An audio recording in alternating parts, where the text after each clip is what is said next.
আলহামদুলিল্লাহ, অবশেষে গ্রেফতার হয়েছে শেখ হাসিনার ১৬ বছরের অবৈধ শাসনের অন্যতম মাস্টারমাইন্ড কালপ্রিট বিচারপতি এবিএম খায়রুল হক।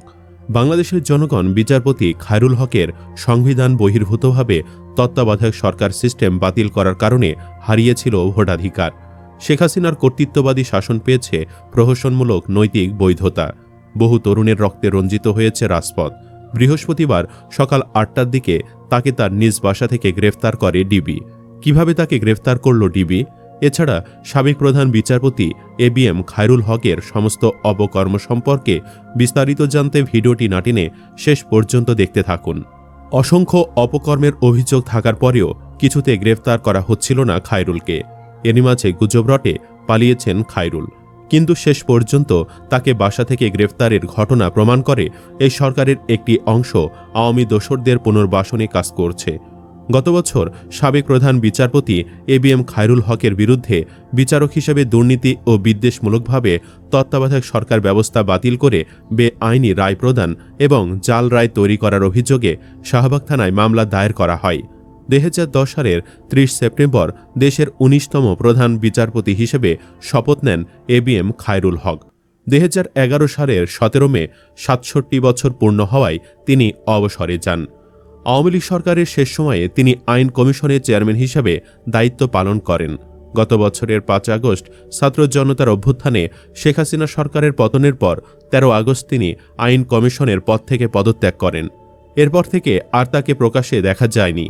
দেরিতে হলেও এই বদমায়েশের আটকের ঘটনায় খুশির জোয়ার বইছে গোটা দেশে।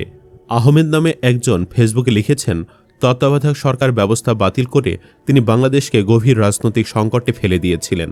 তরুণ যুবকরা যে দীর্ঘ বছর ভোট দিতে পারে নাই, এটা দায়তার। এছাড়াও দিয়েছেন দলীয় প্রভাবিত অসংখ্য সমালোচিত রায়। অবশেষে তিনি কট খেলেন। এজন্যই বলা হয়, আল্লাহ ছাড় দেন কিন্তু ছেড়ে দেন না। চলুন এবার সাবেক প্রধান বিচারপতি এবিএম খায়রুল হকের অপকর্ম সম্পর্কে জেনে নেওয়া যাক। বিতর্কিত সাবেক প্রধান বিচারপতি এবিএম খায়রুল হক শেখ হাসিনার কাছ থেকে আর্থিক সুবিধা নিয়েছিলেন। আওয়ামী লীগ সরকারের আমলে নিয়োগকৃত এ প্রধান বিচারপতির কর্মকাণ্ড বাংলাদেশের ইতিহাসে এক কলঙ্কময় অধ্যায়। তিনি বাংলাদেশের গণতন্ত্র ও নির্বাচন ব্যবস্থাকে ধ্বংস করেছেন।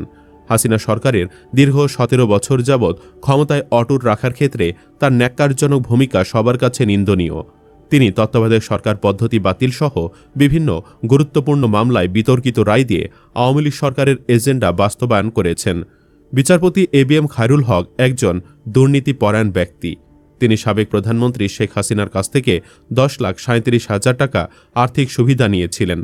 প্রধানমন্ত্রী ত্রাণ তহবিল থেকে ২০০৯ সনের ২৭ জুলাই তিনি উক্ত টাকা নিয়েছিলেন। বিচারপতিগণের দেশে ও বিদেশে চিকিৎসা খরচ সরকার বহন করে থাকেন। অতিরিক্ত টাকা নেওয়ার প্রয়োজন পড়ে না। এক্ষেত্রে উক্ত টাকা যে অবৈধভাবে নিয়েছিলেন তা নিশ্চয়ই বলার অপেক্ষা রাখে না। সোনালী ব্যাংকের সুপ্রিম কোর্ট শাখায় ২০০৯ সনের ২৭ জুলাই বিচারপতি এবিএম খায়রুল হকের ব্যক্তিগত অ্যাকাউন্টে উক্ত টাকা জমা হয়। জমা হওয়ার তারিখে তিনি ১ লাখ টাকা উঠিয়ে নেন। ২০০৯ সনের ২৮ জুলাই ২০,০০০ টাকা নগদ উত্তোলন করা হয় এবং অ্যাকাউন্ট পেচেকের মাধ্যমে ৩৮,৬০০ টাকা স্থানান্তর করা হয়। সুপ্রিম কোর্টের একজন আইনজীবী, যিনি সংসদ সদস্য ছিলেন, চেকটি বিচারপতি এবিএম খায়রুল হকের কাছে পৌঁছে দিয়েছিলেন। দৈনিক দেশ পত্রিকায় প্রকাশিত ২০১১ সনে ৩০ মে প্রকাশিত প্রতিবেদন থেকে আরও জানা যায় যে বিচারপতি এবিএম খায়রুল হক তার টাকা প্রাপ্তির বিষয়টি অস্বীকার করেন নাই। অনেকে ধারণা হাসিনা এই বদমায়েশকে কবজায় আনতেই এই অর্থ ঘুষ হিসেবে দিয়েছিলেন।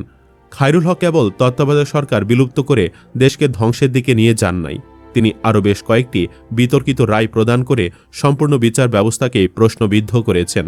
স্বাধীনতার ঘোষককে তা ঐতিহাসিক বিষয়। মরহুম রাষ্ট্রপতি জিয়াউর রহমান যে ২৬ মার্চ কালুরঘাট বেতার কেন্দ্র থেকে স্বাধীনতার ঘোষণা দিয়েছিলেন তা বিভিন্ন তথ্য প্রমাণে সুপ্রতিষ্ঠিত। অথচ ঐতিহাসিক রাজনৈতিক বিষয়কে তিনি আদালতে টেনে এনে শেখ মুজিবুর রহমানকে স্বাধীনতার ঘোষক হিসেবে রায় প্রদান করেন। তিনি পুরান ঢাকার মুন সিনেমা হলের মালিকানাকে কেন্দ্র করে দায়েরকৃত মামলায় সম্পূর্ণ অন্যায়, অবৈধ, বেআইনিভাবে সংবিধানের ৫ম সংশোধনী বাতিল করে রায় দেন। ৫ম সংশোধনীতে উল্লেখযোগ্য ছিল সংবিধানে বিসমিল্লাহির রহমানির রহিম সংযোজন, তাতে 1975 সনের 15 আগস্ট থেকে 1980 সনের 5 এপ্রিল পর্যন্ত সামরিক সরকারের যাবতীয় কর্মকাণ্ডকে বৈধতা দেওয়া হয়। রাষ্ট্র পরিচালনার মূলনীতি হিসেবে সংবিধানের 2য় ভাগে উল্লেখ করা হয়, সর্বশক্তিমান আল্লাহর ওপর পূর্ণ আস্থা ও বিশ্বাসী হইবে যাবতীয় কার্যাবলীর ভিত্তি। 1979 সনের 6 এপ্রিল তা জাতীয় সংসদে উত্থাপিত হয় এবং 9 এপ্রিল পাশ হয়। বিচারপতি ABM খায়রুল হক কর্তৃক 2005 সনের 29 আগস্ট প্রদত্ত 5ম সংশোধনী বাতিলের রায়ের বিরুদ্ধে তৎকালীন বাংলাদেশ জাতীয়তাবাদী দলের মহাসচিব খন্দকার দেলোয়ার হোসেন ও সুপ্রিম কোর্টের 3 আইনজীবী আপিল দায়ের করলে সুপ্রিম কোর্টের আপিল বিভাগ তা খারিজক্রমে হাইকোর্ট বিভাগের রায় বহাল করে 2010 সনের 2 ফেব্রুয়ারি সংক্ষিপ্ত রায় এবং তার 174 দিন পরে পূর্ণাঙ্গ রায় প্রকাশ করেন।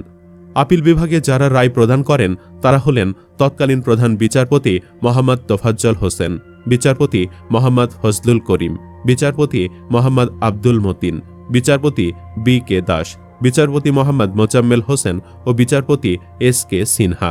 বিচারপতি ABM খায়রুল হক আপিল বিভাগের বিচারপতি হয়েও অনেক বিতর্কিত রায় দিয়েছেন। তিনি সাবেক প্রধানমন্ত্রী বেগম খালেদা জিয়ার ক্যান্টনমেন্টের বাড়ি নিয়ে আনিত লিড টু আপিল মামলা কোনো শুনানি গ্রহণ না করেই উত্থাপিত হয় নাই মর্মে খারিজ করে দেন। বাংলাদেশ সুপ্রিম কোর্টে প্রধান বিচারপতির অফিসে নিরপেক্ষতার জন্য কোনো সময় কোনো রাজনৈতিক নেতার ছবি টাঙানো হয় নাই, কিন্তু ABM খায়রুল হক প্রধান বিচারপতি হয়েই সর্বপ্রথম তার অফিসে শেখ মুজিবুর রহমানের ছবি স্থাপন করেন। অবসর গ্রহণের পরেও বিচারপতি ABM খায়রুল হক আওয়ামী লীগ সরকার কর্তৃক পুরস্কৃত হয়েছেন। তাকে আইন কমিশনের চেয়ারম্যান করা হয় এবং দীর্ঘদিন যাবৎ তিনি এ দায়িত্ব পালন করেন। বর্তমান অন্তর্বর্তীকালীন সরকার ক্ষমতা গ্রহণের পর তাকে বিদায় নিতে হয়েছে। বিচারপতি ABM খায়রুল হক সম্পূর্ণভাবে তার বিচার কাজে আওয়ামী লীগের দলীয় এজেন্ডা বাস্তবায়ন করে প্রধান বিচারপতির পদকে কলঙ্কিত করেন। বিচার বিভাগের মর্যাদা ভাবমূর্তি ক্ষুণ্ণ করা হয়েছে। বিচার বিভাগ পুনর্গঠন ও সংস্কারের মাধ্যমে বিচারকগণ যাতে দলীয় রাজনীতির পক্ষে কাজ না করে সম্পূর্ণ স্বাধীন ও নিরপেক্ষভাবে সততা ও নিষ্ঠার সাথে দায়িত্ব পালন করতে পারে, তার জন্য বর্তমান অন্তর্বর্তীকালীন সরকার প্রয়োজনীয় ব্যবস্থা গ্রহণ করবেন বলে দেশবাসী প্রত্যাশা করে। তার অপকর্মের জন্য অবশ্যই তাকে শাস্তির আওতায় আনা প্রয়োজন। সায়েদ আবদুল্লাহ নামে একজন ফেসবুকে লিখেছেন, যাক, অবশেষে এই অন্তর্বর্তীকালীন সরকারের বোধোদয় হয়েছে এই ব্যাপারে। জুডিশিয়ারি এই ইবলিসকে অবশেষে অ্যারেস্ট করা হয়েছে। তাকে আজ কিছুক্ষণ আগে অ্যারেস্ট করা হয়েছে ধানমন্ডির একটা বাসা থেকে। জাস্ট চিন্তা করেন, দেশের ভেতরে বসে থেকে প্রায় 1 বছর কাটিয়ে দিয়েছে, অথচ তাকে বিচারের মুখোমুখি করা হচ্ছিল না। ABM খায়রুল হক বাংলাদেশের বিচার ব্যবস্থাকে কিভাবে ধ্বংস করেছিল এবং দেশের গণতন্ত্রকে গলা টিপে মেরে ফেলতে কিভাবে অন্যতম বড় একজন কুশীলব হিসাবে কাজ করেছিল, সেসব ব্যাপারে ডিটেলস আলোচনা করেছি আগেও একাধিকবার, কখনো ভিডিওতে, কখনো লিখায়, তাই নতুন করে সেগুলো আর রিপিট করছি না। বিচার বিভাগের এই ইবলিসের কঠোর এবং দৃষ্টান্তমূলক শাস্তি যাতে নিশ্চিত করা হয় সেইটা দেখার অপেক্ষায়। সুপ্রিয় দর্শক, আপনি কি চান এই বদমায়েশকে যেন আজীবন জেলখানায় ভরে রাখা হোক? কমেন্ট বক্সে ইয়েস বা নো লিখে জানিয়ে দিন আপনার মতামত। ভিডিও ভালো লাগলে লাইক দিন এবং শেয়ার করুন। চ্যানেলটি এখনও সাবস্ক্রাইব করে না থাকলে সাবস্ক্রাইব করুন। ধন্যবাদ।